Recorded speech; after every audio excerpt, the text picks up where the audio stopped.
Grabe, walang kawala si Raul nagulantang sa pasabog ni Paolo VP Sara Zubiri Tamba PBBM na shock. Ito pong balitang ito na matutunghayan natin ngayon, ito po ay nagbula kay News PH. Ayan, at ilalagay ko sa description box ang link ng channel ni News PH para makabisita po kayo sa kanyang channel at makapag-subscribe. At syempre, maging updated po kayo sa mga balita na kanyang inilalabas. So, ito ang inyong lingkod na si BT na magbibigay ng reaksyon at komento sa videong ito. So, wag na natin pagtagalin at sabay-sabay na nating panoorin ang laman ng video na hatid sa atin ni News PH at bibigyan natin ng reaksyon ng balitang ito. Pasok! Sumagot po to si Ayun, si Raul. Si Raul. Si Raul. Tungkol po dito sa sinabi po ni Pulong Duterte. Ulitin natin yung sinabi ni Pulong Duterte. It is not the job of the Vice President or the Secretary of Department of Education to demonize China or any country for that matter. Yes. Totoo po yun, no? Oh, yes. Hindi po nila matanggap na ang pananahimik po ni VP Sara tungkol po sa West Philippine Sea ay una, paggalang po yan sa kapanyarihan ng Pangulo. Yes. Kasi po mahirap po yung Vice President, isang hakbang ka lang eh. Pangulo ka na eh. Yes. Tapos may say ka sa soul, ang soul architect.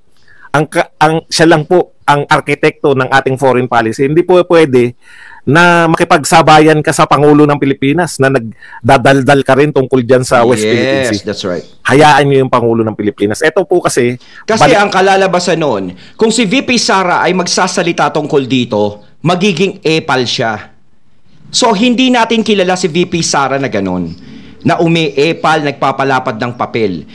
May masabi siya at wala siyang masabi, merong masasabi yung mga nagsasabi sa kanya. Hindi totoo yan. Kung ganitong tahimik nga siya, nagsasalita na sila ng hindi maganda dyan. Kung ano-ano na yung mga akusasyon, kung ano-ano na yung mga pinagsasabi tungkol kay VP Sara, lalo na kung magsalita. Yun ang hinihintay nila, yung pagsasalita. Siyempre, marami silang butas na makikita ron. So, kapag nagsalita si VP Sara, sasabihin, ay, epal naman to si Sara. Diba? Parang ganun. Yung Vice President natin, meron naman tayong presidente, tapos kung makapagsalita siya, kala niya kung diba? Ganon ang sasabihin nyo kapag siya ay nagsalita. So, mas maganda na lang is manahimik na lang siya. Kung meron man kayong masasabi sa kanya is, okay lang, tahimik ako eh. So, iniisip naman ng iba, tahimik to? Siguro kinukonsinte niya yung ginagawa ng China. Kumaga, lawak ng pag-iisip, no? Kung sino man yung mga nakakapag-isip ng ganon.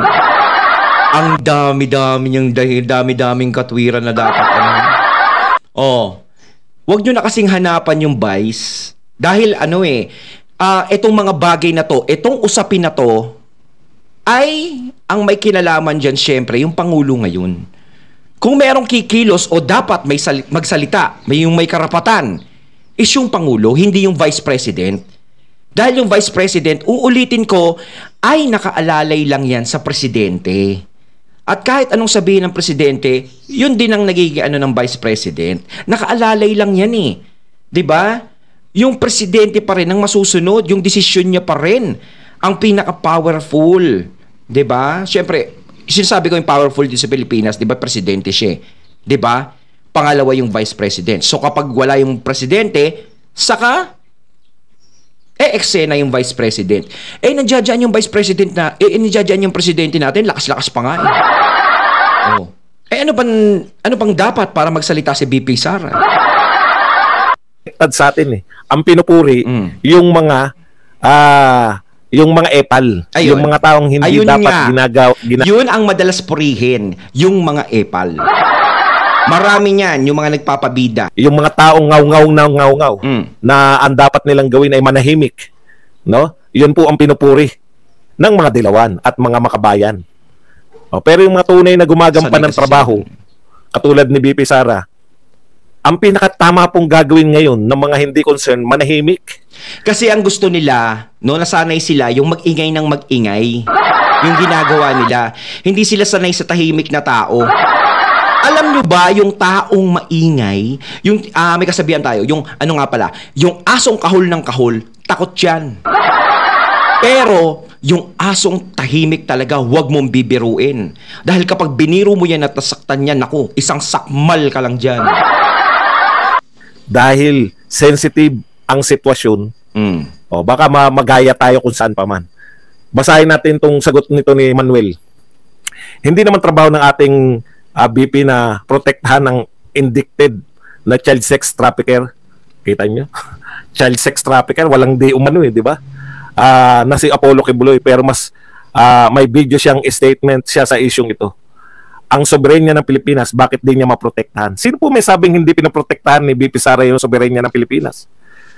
No? Mali po yan sinasabi mo, Raul Manuel. Fake news ka. Ibig sabihin, pag hindi ka nagsalita, hindi mo pinoprotektahan ang soberenya ng Pilipinas. Actually, pinoprotektahan niya nga sa hindi niya pagsasalita. Teka lang, no? Pinagkukumpara ngayon ni Manuel yung pagsasalita ni VP Sara doon kay Kibuloy sa hindi pagsasalita ngayon ni VP Sara sa China, sa nangyayari ngayon.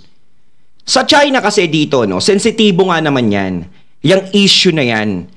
At kung magsasalita nga si VP Sara dyan, isasabihin na naman nyo na epal.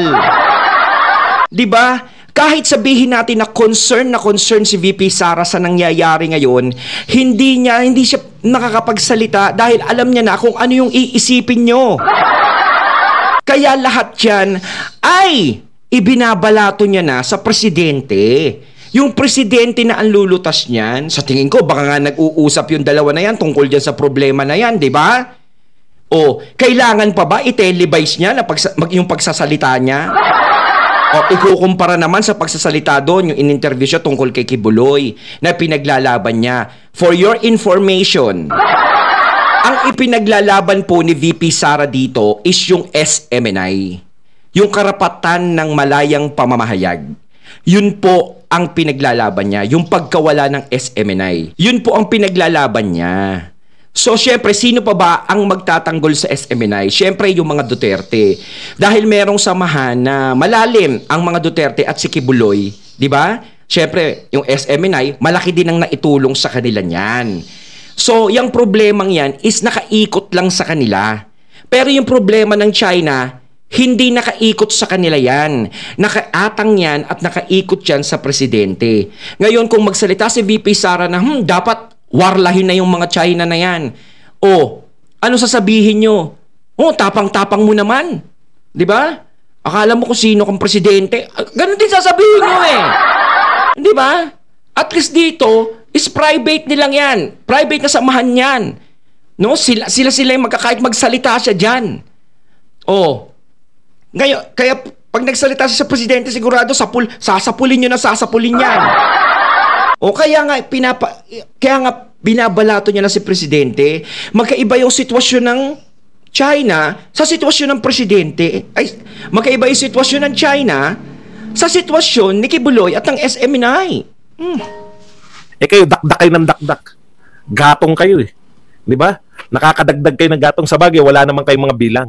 Pero ang Vice President po, pag yan nagsalita, delikado po yan. Delikado po yan kasi baka masamain ng China yung sasabihin ng Vice President. Ang pananahimik po ng ating Vice President ay hindi po nangangahulugan na hindi niya pinoprotektahan yung bansang Pilipinas. Sa inyo ba dakdak lang? Ito pa isa. Yung Rafaela David na Akbayan Party List President. If BP Sara can boldly back, pareho sila na sinasabi, no? Kung sinusuportahan daw ni Sara Duterte si Pastor Apollo Kibuloy. Teka pala muna. Guilty na ba si Pastor Apollo Kibuloy? Teka lang. Question lang. Guilty na ba sa tingin niyo si Pastor Apollo Kibuloy? Di ba meron tayo rito? Kayo po yung mahilig sa human rights, di ba? Kayo makabayan tsaka akbayan. Bakit hindi niyo i-apply sa pananaw ninyo? Hindi pa nga tapos yung kaso, guilty na agad. Hindi pa nga napupunta sa korte, hindi pa nga sila naghaharap-harap sa korte, guilty agad. Sa Senado pa lang yan nagkakaharap, 'di ba? O pagpalagay natin sinasabi doon guilty siya kasi one side pa lang yung napapakinggan nila, yung side pa lang ng mga biktima. Paano naman yung side nung isa? 'Di ba? Ganyan sa korte. Kapag humarap ka sa korte, hindi lang yung side ng biktima ang papakinggan, pati yung side ng inaakusahan. Ngayon, kapag yung mga biktima na patunayan talaga sa korte na merong sala si Kibuloy at may mga nilabas silang malalakas na ebidensya na makapagtuturo kay Kibuloy doon sa isinusumbong nila at inaakusa nila kay Kibuloy, di kulong si Kibuloy. 'Di ba? Kailangan balanse. Hindi yung makikinig lang sa one side. No? Sa Senado kasi, di ba yung na-interview, is ang pinapakinggan lang nila doon is yung side ng mga nagrereklamo. So, iniimbitahan si Kibuloy doon sa Senado para makausap. Makausap ba o ano? Bakit si Kibuloy lang ang iimbitahan? Bakit hindi yung mga tao na testigo din ni Kibuloy ang payagan nila na magsalita din doon? Di ba? Kailangan may mga testigo yan eh.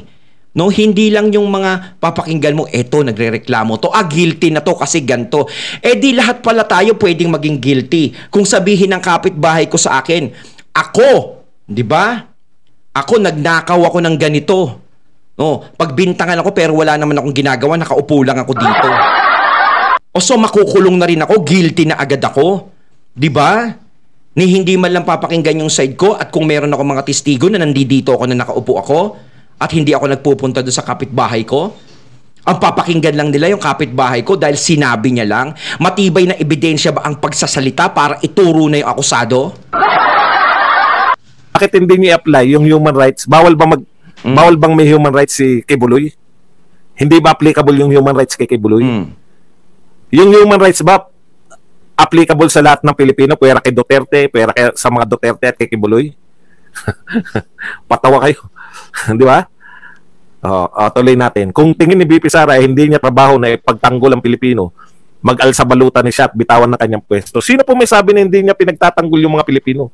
In fact, si BP Sara po ang pangunahing nagtatanggol sa mga Pilipino. Siya po ay direktang lumalaban dyan sa mga tinatawag nating mga terorista. Galit po siya sa krimen, sa kriminalidad, sa mga CTG. Hindi niya ba pinagtatanggol yung mga Pilipino? Kalokohan naman to si Rafaela David. Hindi lang nagsalita eh. Alam niyo yung sinasabi nila na magbalot-balot ka na, umalis ka na bilang vice president. Di ba? Kumbaga, umalis ka na dyan. Ayaw niyo pang diretsuhin. Kaya niyo siya pilit na pinapaalis dyan. Natatakot kayo sa susunod na eleksyon na baka siya ang maging presidente. Yun po ang kinatatakot niyo. No?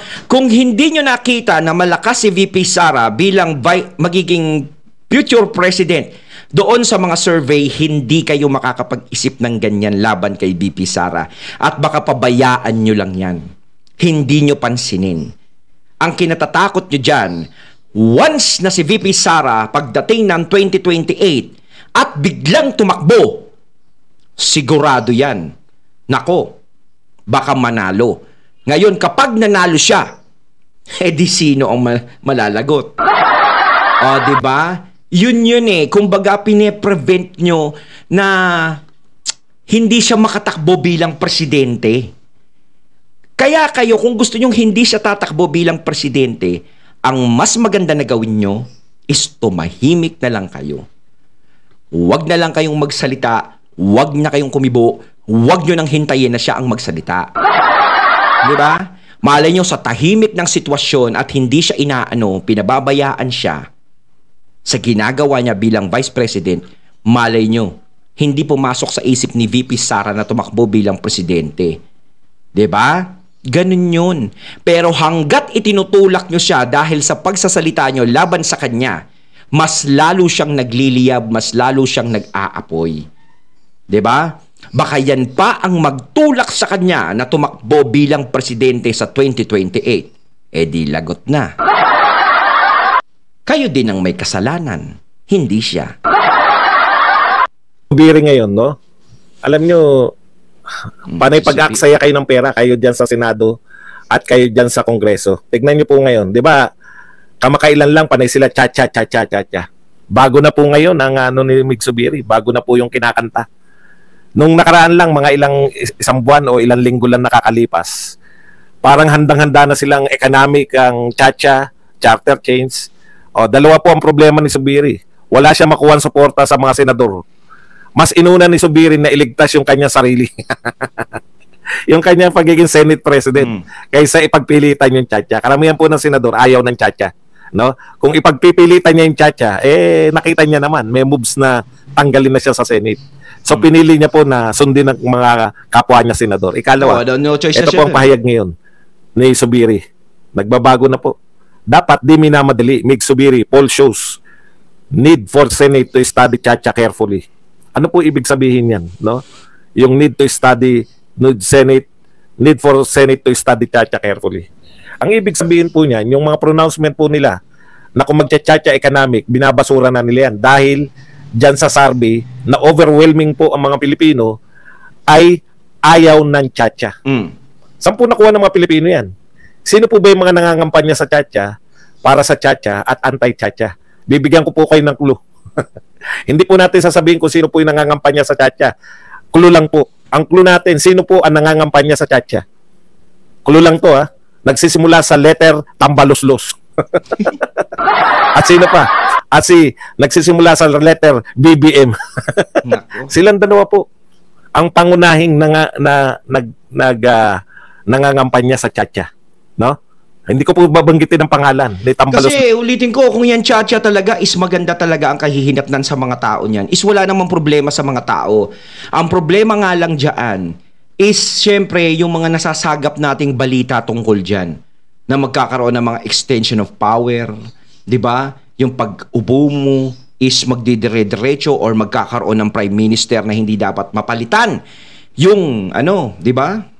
Magiging prime minister, di ba? Hindi pinapalitan yon, di ba? So wala na rin karapatang bumoto ang mga tao. Yun yung yun yung hindi maganda. 'Di ba? Yun yung ayaw nila eh. 'Di ba? Para mawawala ng karapatang bumoto yung mga tao. Kung ayaw nila do sa taong yun at gusto maging prime minister, edi kawawa naman tayo doon. Los at ni BBM. Totoo naman eh, 'di ba? Wala silang bukang bibig kundi economic cha-cha. O kung ekonomiya, walang problema. Pero kung meron pang ibang hidden agenda, ay mahirap. Ano man ang ibig sabihin, hindi naman siya wala naman nakikinig diyan sa sinasabi yung Yun pong wala pong boses siya. Ano po 'yan? Kung meron man pong ginagawa 'yan, hindi po 'yan sa hindi po lantad. Ibig sabihin overwhelming po yung Pilipino na nire-reject yung kinakampanya wag itago po natin sa Tambaluslos at BBM. Nireject kayo sa kagustuhan nyo magchacha ng mga Pilipino. Ikalawa, sino po ang para sa chacha? Ay anti-chacha. Sino po yung mga taong nagsasabi talaga na ayaw natin ng chacha? Pinangungunahan po, itago na lang natin sa dating Pangulo, pinakamagaling na Pangulo, Tatay Digong, President Rodrigo Roa Duterte. Overwhelming ang support. No? Kasi dapat magkakaroon pa rin ng boses ng taong bayan eh. Kung yung chacha na yon isipapatupad nga, uulitin ko, sa ekonomiya walang problema. Kung sa ikauunlad ng bansa, hindi tayo magsasalita dyan.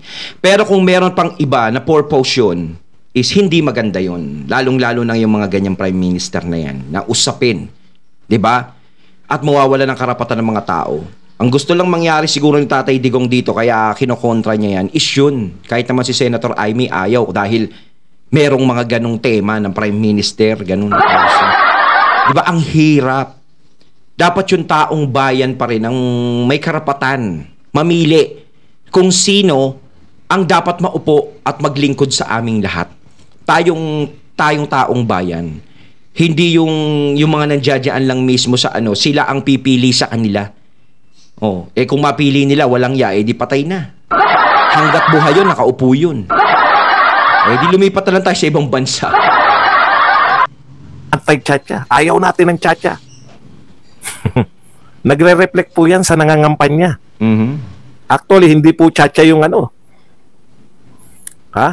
Hindi po chacha yung problema dyan. Yung nagkakampanya para sa chacha.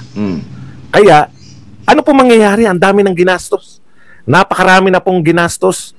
Ang dami na pong hearing. Ang dami na pong mga paggagalit. May mga press conference pa para maipromote yan chacha. Mawawalang silbi po yan. Ganyan po kaaksaya. Pagdating po sa pondo, ang ating gobyerno, inuuna nila yung pondo, yung pondohan, diba? Yung mga kampanya na ayaw ng tao. Kasi kapag ayaw na ng tao, dapat nakikinig tayo eh. 'Di ba? Bilang kahit sabihin mo na may posisyon ka diyan sa government, importante pa rin na pakinggan mo kung ano yung ayaw ng tao. Ibig sabihin kahit ayaw ng tao dito sa taong to na hindi maganda ang ibig sabihin wala silang magagawa. kailangan kahit papaano sa pagbase sa pangyayari, kailangan binibigyan pa rin ng kahalagahan yung desisyon ng mga tao. Itong gera, magpa-survey rin kayo kung gusto ng tao yan. Wag na po yung mga pro-Duterte. Tanungin niyo muna, pro-Duterte ka ba? Ay, wag ka na isama. Yung mga pro-BBM na lang, yan tanungin niyo. Kung gusto nilang gera o hindi. Gera, nako. At baka ma-realize ninyo na po siya. Iba po yung sinarvey nyo na willing ba kayong ipagtanggol ang Pilipinas? Willing. Ipagtanggol kasi, ano lang yan, yung magandang pakinggan. Willing ka ba? Minamahal mo ba yung Pilipinas? Siyempre. Pero pag tinanong mo, gusto mo ba makipaggera? Ayaw. Ayaw. Wala naman tayong laban kasi. Ng maraming pondo para po sa pagsusulong ng Tchatcha, tapos ayaw po ng tao. Kaya, alam nyo naman ng mga politiko, yung sa Congress kasi, palibasa, doon lang sila sa distrito nila, di ba? Kayang-kaya nila ipanalo yun. Yung mga senador po, hindi. Kung ano po yung sinusuportahan ng Pilipino yung Tchatcha, tanghiri. Wala pa pong kredibilidad yan, tanghiri na yan. No? Eto po, Pulse Asia, ako, batak na to pagdating sa survey. Pinaniniwalaan yan. Kaya pag tinuloy nila yan, matutuwa po mga dilawan. Kasi mga dilawan, nagtatribe yan sa mga gulo. Ayun, natating nato ngayon ang video na nagbula kay News PH at syempre yung boses na yon kay Sir Badong Aratale. So nga naman, ang matutuwa doon, syempre, alam nyo na kung sino yung mga yellow. Gusto nila kasi lagi parang may gulo. Diba?